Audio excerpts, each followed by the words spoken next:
जय हिंद फ्रेंड्स, कैसे हैं आप सभी लोग। उम्मीद है कि आप लोग अच्छे होंगे, स्वस्थ होंगे और मस्त होंगे। आज हम लोग बात करने वाले हैं जो बीपीएससी टीआरई 3.0 का जो एग्ज़ाम हुआ है उसमें 1 to 5 के बहुत से आपके मैथ के ऐसे प्रश्न हैं जो आपके बहुत ही कठिन प्रश्न थे और बहुत ही कन्फ्यूजन प्रश्न थे। ठीक है, तो इसमें बहुत से क्वेश्चन आप लोगों से नहीं भी बना होगा और बहुत से क्वेश्चन बनाए होंगे तो गलत भी होगा।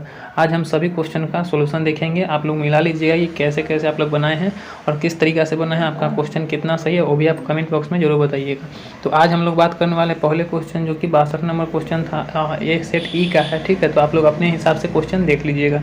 तो इसमें क्वेश्चन क्या कर रहा है कि आपका 18 बटा यहाँ पे 5/√7 दिया हुआ है। इसी तरीके से 4/√7 + √3 दिया हुआ है। तो इसको कैसे बनाएंगे तो देख लेते हैं इसको कैसे बनाते हैं। तो देखिए, सबसे पहले इसको हम लोग तोड़ेंगे। किसको? इसको तोड़ के हम लोग देखते हैं। ठीक है, तो इसको तोड़िएगा आप लोग। तो इसको तोड़िएगा तो देखिए यहाँ पे सबसे पहले क्या करेंगे, परिमेयकरण करेंगे। 18 बटा यहाँ पे कितना है तो 5/√7 आपका दिया हुआ है। तो इसका परिमेयकरण कीजिएगा तो 5 माइनस रूट यहाँ पे कितना होगा 7 और बटा यहाँ पे 5 माइनस √7। अब यहाँ पे क्या होगा तो 18 × 5 माइनस √7 होगा आपका, ये √7 होगा। अब बटा यहाँ पे इसको गुना कीजिएगा तो 50-25 होगा और माइनस यहाँ पे 7 को 7 से √7 से गुना कीजिएगा तो यहाँ पे क्या जाएगा 7 आ जाएगा। 25 में से 7 आपका घटाइएगा तो कितना आएगा 18, जो कि 18 से 18 कट जाएगा। यानी कि आपका कितना यहाँ पे आ जाएगा तो आपका जो है ये घट के आपका यहाँ पे ऊपर कितना था तो ऊपर था आपका 18 × 5 माइनस √7 और बटा यहाँ पे 25 माइनस 7 आएगा तो जो कि कितना आ जाएगा 18। तो 18 से 18 कट जाएगा, यानी कि बचा कितना तो 5 माइनस √7 बचा। यानी कि जो यहाँ पे आप लोग देख सकते हैं 5 + √7 है, इसी को यहाँ पे माइनस बीच में अगर लगा दिया जाए तो ऊपर क्या आ जाएगा 5 माइनस √7। यानी इसी तरीके से अगर इसको हम करें तो क्या इसको लिख सकते हैं, तो हम लोग लिख सकते हैं 5 माइनस √7 प्लस, फिर इसी को भी इस तरीके से इसको भी अगर परिमेयकरण करेंगे तो हमारा क्या आएगा √7 माइनस √3 आएगा। इसी तरीक़ा से अगला भी अगर इसको हम लेंगे तो क्या आएगा प्लस √3 और यहाँ पे माइनस √2। आगे भी यही क्या आएगा √2 और -1, जो कि यहाँ पे देख सकते हैं यहाँ पे प्लस होगा तो यहाँ पे √2 से √2 और √3 से √3, √7 से √7 कट जाएगा। तो 5 में से 1 घटाएंगे तो कितना आएगा हमारा, तो 5 में से घटाएंगे तो 4 आएगा। तो जो कि हमारा आंसर क्या हो जाएगा तो 4 आपका आंसर हो जाएगा, जो कि ऑप्शन नंबर ए में दिया हुआ है। चलिए इसी तरीके से अगला क्वेश्चन देख लेते हैं। तो अगला क्वेश्चन हमारा क्या कर रहा है, यहाँ पे देख सकते हैं 5 अंकों की छोटी से छोटी संख्या ज्ञात कीजिए जिसको क्रमशः 15, 30 और 38, 40 से विभाजित करने पर सदैव 2 शेष बचता है। तो यहाँ पे जो किया गया है आपका एलसीएम लिया गया है, तो ये एलसीएम सही लिया गया है, लेकिन यहाँ पे इन्होंने गलती क्या किया है कि यहाँ पे एलसीएम लेने के बाद आता है आपका कितना तो 2280 आता है आपका एलसीएम लेने के बाद। लेकिन यहाँ पे आप देख सकते हैं 2280 तो आएगा, लेकिन यहाँ पे एलसीएम लेने के बाद आपको यहाँ पे कह रहा है 5 अंकों की छोटी से छोटी संख्या। यहाँ पे 2282 तो आपका आंसर हो जाता 2 जोड़ने पर, लेकिन यहाँ पे ये कितना अंकों की है तो 4 अंकों की है। तो यहाँ पे कंफ्यूज हो गए थे, इसीलिए ये तो आपका सी मारा गया था। लेकिन यहाँ पे आपको 5 अंकों की कह रहा है, तो 5 अंकों की संख्या कैसे निकालेंगे, तो 5 अंकों की संख्या या तो ये है नहीं तो ये है। तो इस तरीके से आपका सी तो कभी हो ही नहीं सकता। तो होगा क्या, तो आप लोग यहाँ पे देख सकते हैं कि आपका एलसीएम लेने के बाद 2280 आया है। तो 2280 में अगर आप लोग 5 से गुना कीजिएगा तो आपको 11,400 आपका आएगा और 2 शेष बचता है। तो यहाँ पे 2 जोड़िएगा तो 11,402 आपका आंसर आ जाएगा। चलिए अगला क्वेश्चन देख लेते हैं। अगला क्वेश्चन हमारा क्या कह रहा है, तो यहाँ पे अगला क्वेश्चन में कह रहा है एक संख्या को 5% घटाया जाए और फिर 10% बढ़ाया जाता है, इस प्रकार मूल संख्या से प्राप्त संख्या कितनी प्रतिशत बढ़ती या घटती है। तो यहाँ पे देखिए सबसे पहले हम लोग मूल संख्या को 100 मान लेते हैं, 100%। यहाँ पे 5% घटाने के लिए बोल रहा है, यहाँ पे देखिए बनाया हुआ भी है। तो 100 मान के यहाँ पे 5% घटा दिया है 95%, और यहाँ पे फिर 10% बढ़ाया जाता है। फिर यहाँ पे कह रहा है कि 10% बढ़ाया जाता है, तो 100 में यहाँ पे फिर 10% बढ़ा दिया है। अब यहाँ पे काटने पर 100 से 100 कट गया, यहाँ पे 1 0 से 1 0 कट गया। 95 में 11 से गुना करेगा तो कितना जाएगा 104 और दशमलव यहाँ पे 5 आएगा। क्यों यहाँ पे क्यों आएगा 0.5, चूंकि यहाँ पे 1 0 यहाँ पे बचा हुआ था, इसीलिए यहाँ पे 1 अंक के पीछे दशमलव लगाएंगे, यानी 104.5।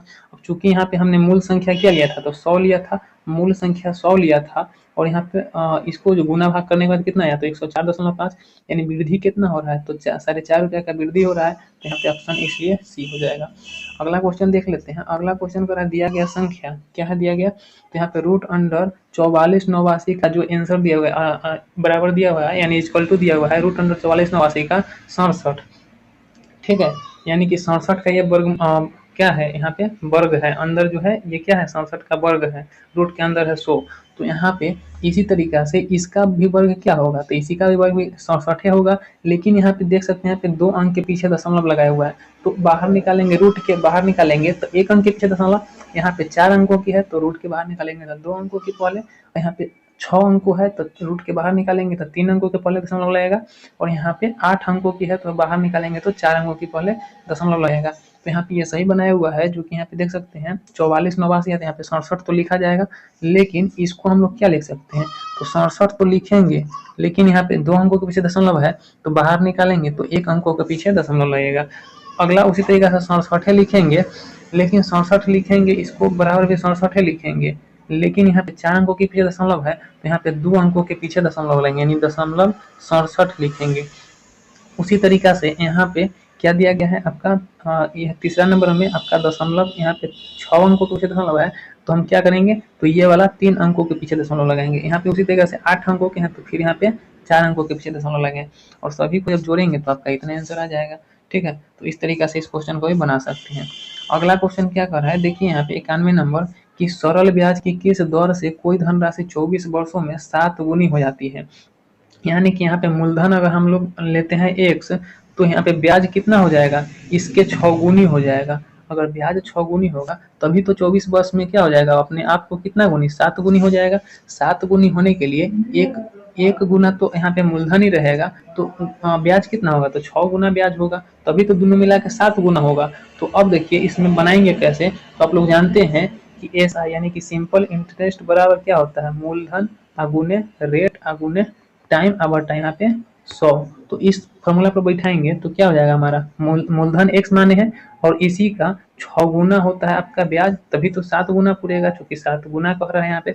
और रेट गुने क्या यहाँ पे टाइम, तो टाइम 24 दिया हुआ है, बटा में यहाँ पे 100 काटिएगा तो आपका कितना आ जाएगा, 25% आपका आंसर आ जाएगा। ठीक है, इस तरीका से। फिर अगला क्वेश्चन देखते हैं, आपका कितना नंबर है, यहाँ पे देखिए क्या कर रहा है क्वेश्चन, किसी चिड़ियाघर के दैनिक दर्शनार्थियों की संख्या रविवार को 680 था तथा अन्य दिनों में 332 है। यदि किसी 30 दिवसीय यानी 30 दिन महीने वाले में पहले दिन ही रविवार हो, तो महीने में चिड़ियाघर में दैनिक दर्शनार्थियों की औसत संख्या, यहाँ पे औसत निकालने के लिए कह रहा है। तो पहला दिन हमारा क्या पड़ रहा है, तो पहला दिन हमारा रविवार पड़ रहा है, यानी कि 7 दिन बाद यानी 8वां दिन फिर रविवार आएगा, उसी तरीके से 15वां दिन रविवार, उसी तरीके से 22वां दिन, और उसी तरीके से 29वां दिन।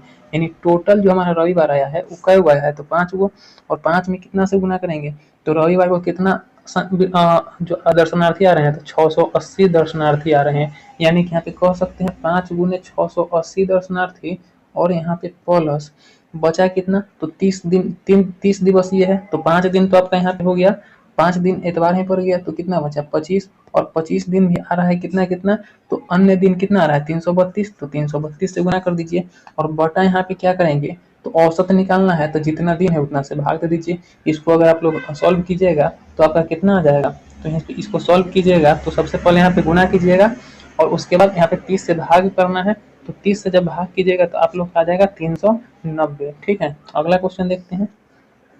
अगला क्वेश्चन क्या कर रहा है, 106 नंबर।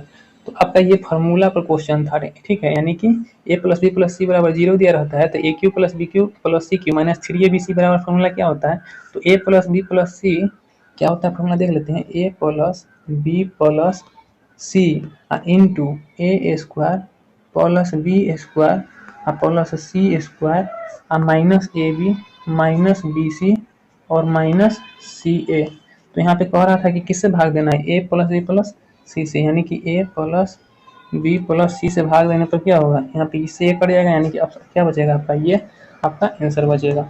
चलिए अगला क्वेश्चन देख लेते हैं। अगला क्वेश्चन क्या कर रहा है हमारा, हिंदी अंग्रेजी और गणित विषय की एक परीक्षा है, पूर्णांक क्रमशः 120 140 और 100 है। एक छात्र इन विषयों में क्रमशः 40% 55% और 45% अंक प्राप्त करते हैं वह विज्ञान विषय जिसके पूर्णांक 180 में कितने अंक प्राप्त करे कि सभी चारों विषयों में प्राप्तांकों की संयुक्त प्रतिशत 60% हो जाए। तो यहाँ पे देखिए क्या कर रहा है हमारा, तो यहाँ पे क्वेश्चन अगर बनाएंगे तो हमारा क्या कौन कौन सा सब्जेक्ट है, तो आपका हिंदी है, इसके अलावा इंग्लिश है, इसके अलावा गणित है और इसके अलावा क्या है तो साइंस है।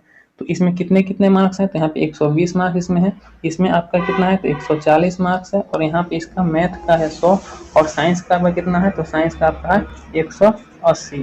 इसके अलावा इसका 40% इसने प्राप्त किया और इसका कितना इंग्लिश का आपका 55% प्राप्त किया और यहाँ पे मैथ का आपका 45% और साइंस में आपका नहीं दिया हुआ यानी 1% मान लेते हैं। अब देखिए चूंकि सबका कितना तो सबको जोड़ेंगे तो आपका 540 आएगा, यानी इस सभी को जोड़ेंगे तो कितना आएगा आपका 540 आएगा और 540 का 60% प्राप्त करता है तो 60% कितना हो जाएगा 540 का आपका 324 हो जाएगा। कितना हो जाएगा 324। अब देखिए इस सबको अगर हम यहाँ पे 120 का 40% निकालेंगे तो कितना होगा 48 होगा और यहाँ पे प्लस इसका 140 का 55% निकालेंगे तो आपका 77 होगा और उसी प्रकार यहाँ पे 100 का 45% निकालेंगे तो 45 होगा। अब यहाँ पे साइंस का कितना है वो हमको निकालना है तो x मान लेते हैं। इस सभी को जब जोड़ेंगे इन तीनों को तो कितना आएगा हमारा 170 आएगा, ठीक है, यानी कि आपका कितना आएगा 170।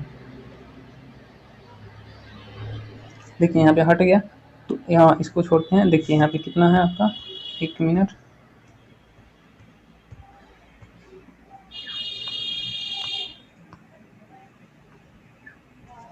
अब देखिए यहाँ पे कितना था तो 170 था, ठीक है, यहाँ पे हट गया डिलीट हो गया।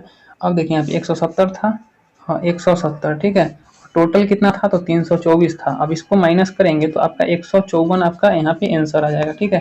तो इस तरीके से यहाँ पे इसका आंसर कितना होगा 154 होगा।